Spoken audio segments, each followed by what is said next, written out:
할렐루야.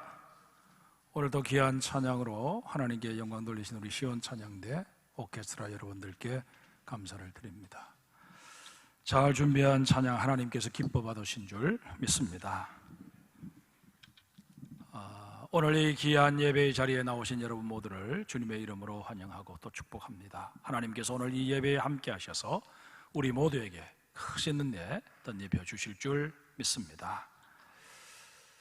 작년에 6.25 발발 70주년을 맞이해서 포항 6.25라는 책이 발간된 바 있습니다. 그 책에 기록된 내용들 중에 특별히 학도병과 관련된 내용을 일부 발췌해서 읽어드릴까 합니다. 포항에서는 학도병들이 전쟁이 발발하기 무섭게 7월 초순에 자원 입대를 했습니다. 포항고등 300여 명, 동지고 300여 명, 해양과학고 200여 명 등이었습니다. 하지만 총기 다루는 법도 제대로 배우지 못한 학도병들은 한 달도 채 못 되어 대부분 전사하고 8월 11일 포항여중 전투 시에는 71명만 남게 되었습니다. 그들에 대한 기록입니다. 8월 11일 14시경 포항여중을 포위한 북한군은 전방뿐만 아니라 후방의 학교 뒷산에서도 공격을 해왔다. 불과 71명의 학도병들이 학교 울타리 밑에서 4차례나 북한군의 파상 공격을 막아내고 있었다. 4차례 전투를 펼치는 동안 실탄은 바닥났으며 학도병들은 손에 몇 개의 수류탄만 쥐고 최후의 결전을 준비하였다. 이윽고 북한군이 학도병 중대의 방어선 정면으로 접근하자 학도병들은 눈앞까지 접근해 해온 북한군을 향해 수류탄을 던진 후 백병전이 시작되었다. 이 마지막 전투에서 학도병 71명 중 48명이 전사하였고 행방불명자 4명, 포로 13명, 부상으로 인한 후송은 6명이었다. 학도병들은 포항여중 방어선을 고수하면서 모두 쓰러질 때까지 버티고 싸웠다. 18시경에 북한군 장갑차가 진입하면서 포항은 북한군 12사단에 의해 완전히 점령당하고 말았다. 그 후 포항 탈환 작전을 펼친 국군 제3사단장은 포항을 탈환한 후 학도병들의 시신을 수습하도록 지시하였고 학도병 시신 48구를 매장한 후 다음과 같은 표지를 세웠다. 여기 장렬히 싸우다 잠든 48구의 학도병이 있음. 후일 다시 찾을 때까지 누구도 손대지 말 것. 국군 제3사단장 100. 16세, 17세의 꽃다운 나이에 수많은 학도병들이 제대로 자신의 꿈도 피워보지 못한 채 전쟁의 포화에 휩쓸려 죽어가야만 했던 이 비극적인 전쟁을 우리는 결코 잊어서는 아니 될 것입니다. 또한 이런 전쟁이 다시 이 땅에 일어나도록 해서도 아니 될 것입니다. 그러나 우리가 간절히 바란다고 해서 전쟁이 일어나지 않는다면 얼마나 좋겠습니까마는 현실은 그렇지 못합니다. 핵무기와 미사일 개발에 사활을 건 김정은 정권은 걸핏하면 미사일 발사로 무력 시위를 하고 있습니다. 현재 남한과 북한이 보유하고 있는 무기의 위력을 감안할 때 만약 이 땅에 전쟁이 다시 일어난다면 아마 남한도 북한도 재기불능이 될 정도로 심각한 피해를 입게 될 것입니다. 6.25 전쟁 때와는 비교도 안 될 정도의 참상이 이 땅에 빚어지게 되는 것입니다. 이러니 우리는 늘 불안할 수밖에 없습니다. 그러면 이런 상황에서 우리가 해야 할 일이 과연 무엇일까요? 성경 사무엘상 17장 47절에 보면 블레셋의 장수 골리앗을 상대하기 위해 나아가는 소년 다윗이 이런 고백을 합니다. 여호와의 구원하심이 칼과 창에 있지 아니함을 이 무리에게 알게 하리라. 전쟁은 여호와께 속한 것인즉 그가 너희를 우리 손에 넘기리라. 이 다윗의 고백을 통해 우리가 알게 되는 분명한 답은 나라와 민족을 위해 기도해야 한다는 사실입니다.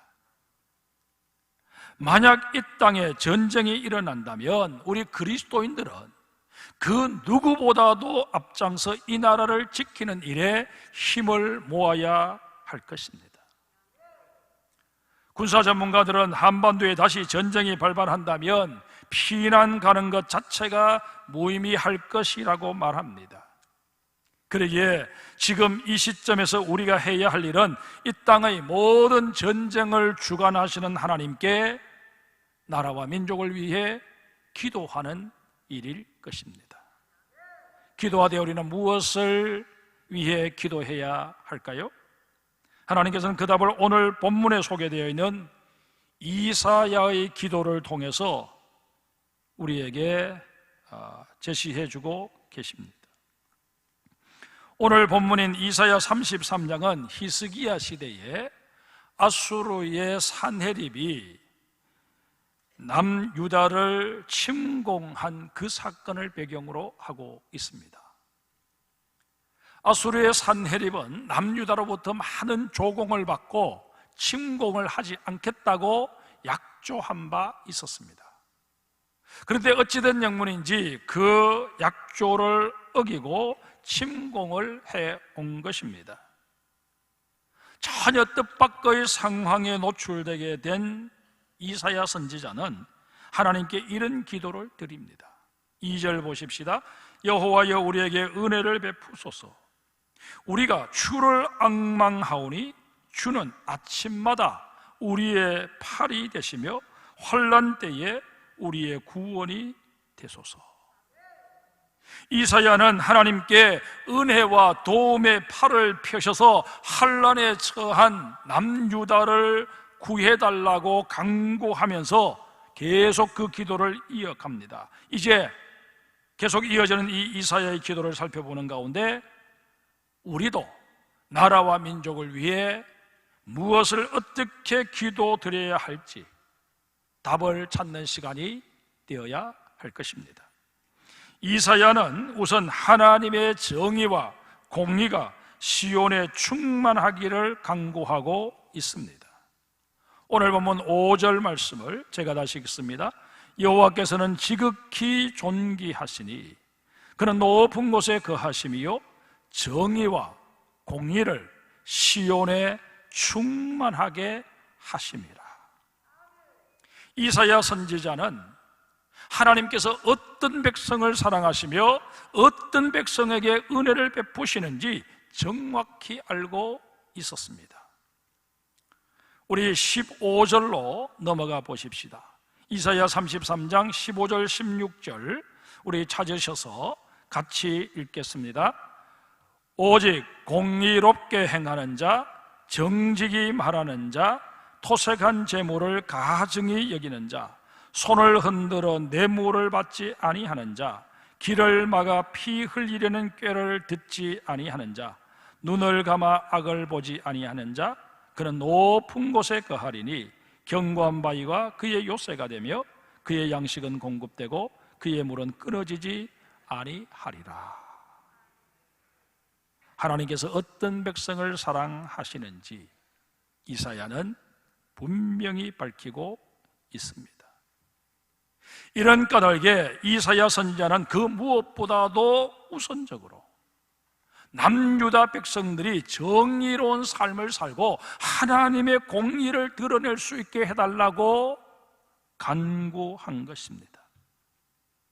이사야는 남유다의 백성들이 정신세계나 그 의식에 있어서 하나님 보시기에 반듯할 수 있기를 간절히 소망했습니다. 뿐만 아니라 경제적인 측면이나 물질적인 측면에 있어서도 정의롭기를 원했습니다. 토색이나 불의 또는 뇌물 같은 재물이 전혀 먹혀들지 않는 건강한 사회가 되어야 함을 알았던 것입니다.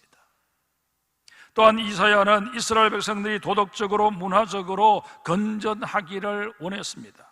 방탕하고 음란한 문화가 유다 땅에서 청산되고 건절되기를 원한 것입니다. 그래서 이 문제를 두고 먼저 하나님 앞에 간절한 마음으로 기도하고 있는 것입니다. 왜냐하면 지금 이사야의 눈에는 남유다를 침공해서 예루살렘 성벽을 허물어뜨리려고 하는 그 아수르의 군대가 문제가 아니라 오히려 도덕적으로 정신적으로 타락해버림으로 말미암아 안에서 무너져 내리고 있는 그 유대 사회가 더 심각하게 여겨졌기 때문이었습니다. 우리 한번 생각해 보십시다. 우리가 그릇 하나를 가지고 있는데 오염된 상태입니다. 그런 그릇에 아무리 깨끗한 물을 채운들 그 물을 거리낌 없이 마실 수 있겠느냐 하는 것입니다. 이사야 선지자는 남유다 백성들이 회개하고 하나님께로 돌아서지 않는 이상 아수르의 침공을 어찌 막아내었다 손치더라도 그것은 별 의미가 없다, 그렇게 판단을 한 것입니다. 그래서 하나님께 저 아수르의 침공으로부터 우리를 지켜주십시오, 그렇게 기도하기 이전에 먼저 우리 민족이 내적으로 허물어지는 이것을 막아달라고, 우리 민족을 더욱더 공의롭게 만들어주시고 우리 민족이 정의를 사랑하게 만들어 주옵소서, 그렇게 간구를 한 것입니다. 같은 맥락에서 우리 역시 나라와 민족을 위해 기도함에 있어서 정의와 공의가 실현되는 나라가 되게 해달라고 기도해야 할 것입니다. 건전한 국민의식이 함양되어지고 상식이 통하는 나라가 되게 해달라고 우리는 기도해야만 합니다. 오산학교 교장을 지낸 바 있는 다석 유영모 선생이 외쳤던 기회는 평등하고 과정은 공정하며 결과는 정의로워야 한다 하는 이 말이 그저 멋으로 폼 잡기 위해서 한번 해보는 그런 말이 아니라 현실로 입증되는 나라가 되게 해달라고 기도해야 한다는 것입니다. 아울러 다시는 이 땅에 정경유착으로 인한 유전무죄, 무전유죄라는 말이 들리지 않게 해달라고 우리는 기도해야 합니다.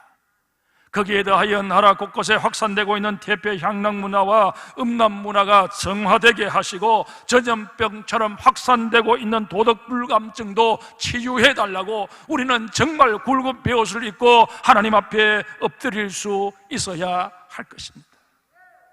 먼저 우리 그리스도인들이 도덕 재무장을 해야 할 뿐만 아니라 하나님께서 적어도 이 땅에 그리스도인들을 보시고 은혜를 베풀어 주시는 그런 이 나라가 되어야 할 것입니다. 이런 면에서 우리 코로나 사태를 겪으면서 나 자신의 신앙도 다시 한번 돌아볼 수 있는 그런 기회가 되어야 할 것이고, 한국교회 전체적으로 다시 한번 정말 하나님이 원치 않는 것들은 하나둘씩 다 제거해버리고 정말 하나님이 원하시는 순수한 모습을 회복해가는 그런 기회로 삼아야 할 것입니다. 두 번째로 우리는 평안함을 위해 기도해야 합니다. 6절 앞부분 제가 읽겠습니다. 내 시대에 평안함이 있으며, 남유다는 지정학적으로 늘 외세의 침략을 염려해야만 했습니다. 북쪽에 있는 아수르 같은 그런 강대국들이 형성되어지면 그 나라가 남하 정책을 쓰게 되는데, 그러려면 남유다 땅을 반드시 거쳐야만 했습니다. 뿐만 아니라 아래쪽에 있는 애굽과 같은 나라가 북진 정책을 쓰려면 이 남유다 땅을 교두보로 사용할 수밖에 없었습니다. 이런 까닭에 남유다는 열국들 사이에서 늘 전쟁터로 변하는 그런 아픔을 겪어야만 했습니다. 이것은 이사야 시대 때만 그랬던 것이 아니라 이스라엘 백성들이 가나안 땅을 차지한 이후 계속되는 그런 고통이고 어려움이었습니다. 그러다 보니 자연 이스라엘 백성들은 평안을 바라게 되었습니다. 전쟁이 없는 평화로운 세상을 염원한 것입니다. 이러한 사실은 이들의 인사에도 그대로 반영되어 있습니다. 사실 백성들이 주고받는 일상적인 인사 속에는 그 나라가 처한 형편이 반영되어 있기 마련입니다. 과거 우리나라도 정말 끼니를 걱정해야 했던 그런 가난했던 시절이 있지 않았습니까? 그때 생겨난 인사말들 대부분이 식사와 관련된 것들이었습니다. 아침에 만나면 아침 잡수셨습니까? 점심에 만나면 점심 잡수셨습니까? 그렇게 인사들을 했습니다. 또 약속을 잡을 때도 밥이나 한 끼 먹읍시다, 그렇게 표현들을 했습니다. 이스라엘의 경우도 예외가 아니었습니다. 늘 전쟁에 시달리고 이방인들의 침략을 받아 약탈을 당하다 보니 샬롬, 평안을 빕니다 라는 그런 인사를 나누게 된 것입니다. 이사야 선지자가 기도를 드리고 있는 현재의 상황도 크게 다르지 않았습니다. 아수르의 침공으로 인해 예루살렘 성은 풍전등하의 위기에 놓이게 되었습니다. 그러기에 이사야 선지자는 하나님께 평안함을 달라고 간구하고 있는 것입니다. 자, 그러면 지금 우리나라의 형편은 어떠합니까? 여전히 우리는 분단의 아픔을 안고 살고 있습니다. 우리는 북한의 사람들과 생김새가 같습니다. 억양이나 용어상의 차이는 좀 있어도 말이 통합니다. 그래서 서로 간에 동포라는 말을 합니다. 하지만 사상과 이념은 천양지차입니다. 군사적인 냉전 상태도 계속 이어지고 있습니다. 게다가 북한의 지속적인 핵 개발로 인해 서로 간의 긴장과 대립, 갈등의 골은 점점 더 깊어지고 있습니다. 북핵 문제 해결을 위해서 미국을 위시한 열국들이 나서고 있지만 쉽지만은 않아 보입니다. 사정이 이렇다 보니 선뜻 통일도 예견하기가 어렵습니다. 어디 그뿐입니까? 국내적으로도 해결해야 할 난제들이 계속 쌓여만 가고 있습니다. 코로나 상황에서 가장 시급한 문제는 백신 접종률을 높이는 일일 것입니다. 오죽했으면 백신 외교라고 하는 말이 생겨났겠습니까? 거기에 대하여 부동산 안정대책, 소상공인에 대한 지원 문제, 청년 실업 해소의 문제, 결혼을 기피하고 아이를 낳지 않으려는 젊은 층들을 어떻게 설득해 낼 것인가 하는 문제, 고령화에 따른 노인복지 정책을 어떻게 더 안전하게 세워갈 것인가 하는 문제 등등, 무엇 하나 쉽게 답을 찾을 수 있는 것이 없습니다. 지난 4.7 보선에서 여당이 참패한 것도, 그리고 이번에 30대 야당 대표가 선출된 것도 현 상황에 대한 시민들의 답답한 심정이 그대로 표출된 것이다, 그렇게 우리는 받아들여야 할 것입니다. 지금 우리 사회에는 이대로는 안 된다는 부정적인 분위기가 지배적입니다. 이런 때에 우리 그리스도인들이 해야 할 일이 과연 무엇일까요? 세상 사람들과 똑같이 주저앉아 불평이나 일삼고 한숨이나 짓고 있을 수는 없는 것 아니겠습니까? 여러분, 성도, 거룩한 무리라고 하는 이 말 속에는 세상과 구별되었다 하는 의미가 내포되어 있습니다. 우리는 이런 어려운 때일수록 무언가 세상 사람들과 다른 면모를 취할 수 있어야 합니다. 정말 비생산적인 불평이나 원망이 아니라 생산적인 기도의 자리로 우리는 나올 수 있어야 합니다.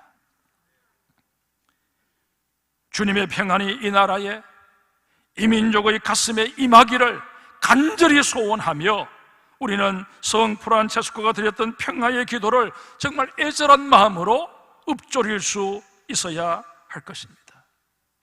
주님, 저를 평화의 도구로서 주소서. 미움이 있는 곳에 사랑이, 다툼이 있는 곳에 용서를, 분열이 있는 곳에 일치를, 의욕이 있는 곳에 신앙을, 그릇됨이 있는 곳에 진리를, 절망이 있는 곳에 희망을, 어둠이 있는 곳에 빛을, 슬픔이 있는 곳에 기쁨을 가져오는 자 되게 하소서. 위로받기보다는 위로하며, 이해받기보다는 이해하며, 사랑받기보다는 사랑하게 하여 주소서. 우리는 줌으로서 받고 용서함으로 용서받으며 자기를 버리고 죽음으로써 영생을 얻기 때문입니다. 그리스도인 된 우리가 기꺼이 평화의 도구가 되고자 할 때 내 마음은, 우리 가정은, 우리 직장은, 우리 사회는, 우리 나라는 사랑과 신뢰가 회복되어지고 희망의 서광이 비치게 될 것입니다. 낙심한 자들이 일어서고 상처 입은 자들이 치유받는 역사도 일어나게 될 것입니다. 우리 모두 이런 사회, 이런 나라를 소망하며 기도하던 중에 지치지 않는 열정을 가지고 더욱더 기도하는 하나님의 사람들이 되어야 할 것입니다. 세 번째로, 우리는 이 백성이 하나님을 경외하게 해달라고 기도해야 합니다. 본문 6절 끝부분을 한번 보실까요? 여호와를 경외함이 내 보배니라. 이사야는 위기에 찬 남유다를 보면서 그 모든 원인들이 하나님을 떠났기 때문이다, 하나님을 섬기는 일을 너무 소홀히 했기 때문이다, 그렇게 진단을 했습니다. 그러기에 이사야는 하나님을 경외하는 것이 남유다가 지금 이 상황에서 찾아야 할 가장 귀한 보배라고 부르짖고 있는 것입니다. 이사야서 바로 앞에 있는 성경이 전도서입니다. 이 전도서는 헛되고 헛되며 헛되고 헛되니 모든 것이 헛되도다 라는 말로 시작됩니다. 그리고는 이 허망한 분위기를 계속 이어갑니다. 그러다가 책의 마지막 장인 12장에 이르러서 너의 창조주를 기억하라 라고 외칩니다. 우리 인생의 허망함을 해결할 수 있는 답이 창조주 하나님께 있다는 것입니다. 이것은 단지 전도서의 결론만이 아닙니다. 성경 전체의 결론입니다. 아니, 내게 주어진 인생의 결론입니다. 그러기에 여러분, 창조주를 기억하는 것으로 우리의 인생을 마무리 짓지 못한다면 우리가 100년 아니라 그 이상을 산다고 할지라도 우리의 인생은 헛될 수밖에 없습니다. 설령 내가 엄청난 일을 이루어내고 무사람들의 존경과 칭송을 받게 된다고 할지라도 내가 이루어낸 그 모든 것들 하나님을 기억하지 못하면 사상누각, 모래 위에 지은 집이 될 수밖에 없을 것입니다. 사랑하는 성도 여러분, 지금 여러분의 수중에 무엇이 있는지 한번 헤아려 보시기를 바랍니다. 여러분의 수중에 억만금이 있다고 할지라도, 여러분들이 자랑할 만한 많은 것들이 여러분의 인생에 있다 할지라도, 여러분의 의식 속에 하나님이 각인되어 있지 못하다면 내가 가진 그 많은 것들 아무런 의미를 가질 수 없을 것입니다. 다윗은 시편 144편 15절에서 이렇게 노래하고 있습니다. 여호와를 자기 하나님으로 삼는 백성은 복이 있도다. 내 인생에, 이 나라, 이 민족의 역사 속에 여호와 하나님 임하셔서 자정하시기를 우리는 매일 매 순간 기도해야 할 것입니다. 하나님께서 다스리시는 내 인생, 하나님께서 다스리시는 이 나라가 되게 해달라고 우리 믿음의 선배들은 밤새워 기도하셨습니다.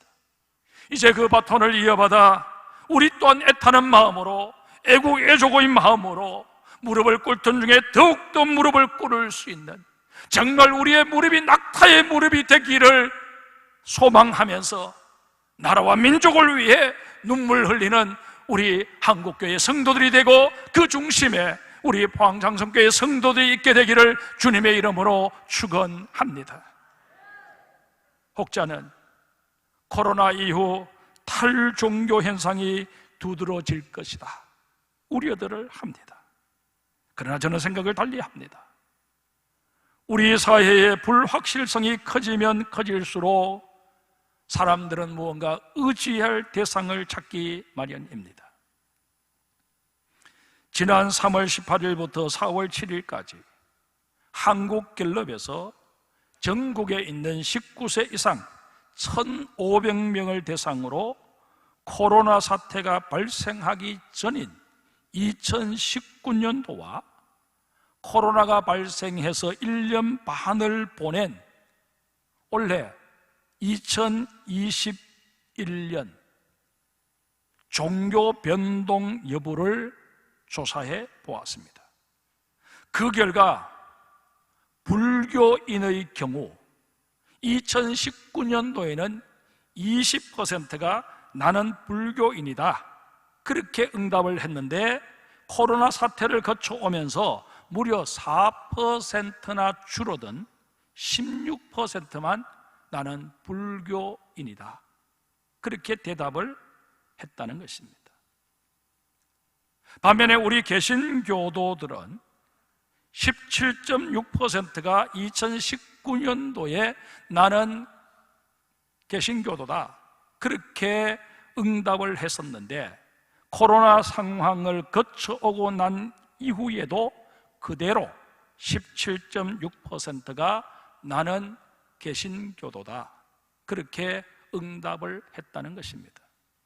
물론 상황에 따라서 현장 예배에 참여하지 못하는 분들은 많이 계십니다.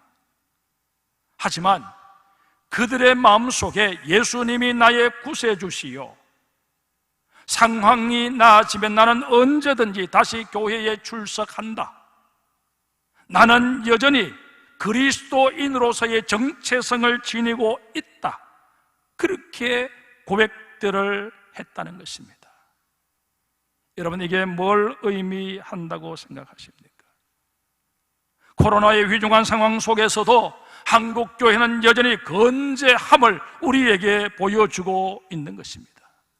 하나님께서는 이 땅의 교회를 여전히 사랑하고 지켜주고 계시며 여전히 우리 그리스도인들을 향해서 하나님이 암탉이 병아리를 품듯 날개로 우리를 품어 주셨다는 사실입니다. 그러기에 우리 지치지 않는 열정으로 나라와 민족을 위해 교회를 위해 기도할 뿐만 아니라 이 세상을 향해서 내가 축복의 통로 되기를 원합니다 고백하는 우리 모두가 되어야 할 것입니다. 한국대학생 선교회를 설립한 고 김중곤 목사님이 드렸던 대한민국을 위한 기도를 읽어드림으로 설교를 마무리할까 합니다. 주여, 민족의 가슴마다 피 묻은 그리스도를 심어 이 땅에 푸르고 푸른 그리스도의 계절이 오게 하소서. 가정마다 이 집의 주인은 그리스도라고 고백하게 하여 주소서. 길에 있는 할머니들이 성경을 펴놓고 예수를 믿으라고 말하게 하여 주소서. 두 남녀가 데이트를 하면서도 예수님으로 이야기꽃을 피우게 하여 주소서. 두메마을 산골 우물가에 여인들이 모여서도 찬송하게 하여 주소서. 학교에서도 아무의 강요나 방해 없이 예수 그리스도의 이름으로 기도하고 공부하게 하여 주소서. 국회의원들이 출세하려고 국회의원이 되었지만 여기저기에서 회개하고 금식하고 기도하고 무릎 꿇는 국회가 되게 하소서. 성도들이 전부 합심해서 기도하여 올바르게 대통령이 당선되면 그가 무릎을 꿇은 후에 주여, 나는 당신의 종일 뿐 당신이 나의 대통령입니다 고백하게 하소서. 어머니들이 태중의 아이들을 임신했을 때 태교에서부터 그 아이가 무식 중에도 그 어머니의 신앙에서 숨줄에서 힘줄에서 젖줄에서 어머니의 기도를 배우고 믿음을 배우고 말씀을 배워 태아 때부터 예수 그리스도의 형상을 이루게 하시고 태어나서는 죽든지 살든지 먹든지 마시든지 주 예수 그리스도의 영광을 위하여 산다고 고백하는 민족이 되게 하소서. 그리하여 깨끗한 대한민국, 범죄 없는 자유 대한민국, 복음화된 자유 대한민국, 성서 한국, 성령 한국, 선교 한국 되게 하여 예수의 계절이 오게 하소서.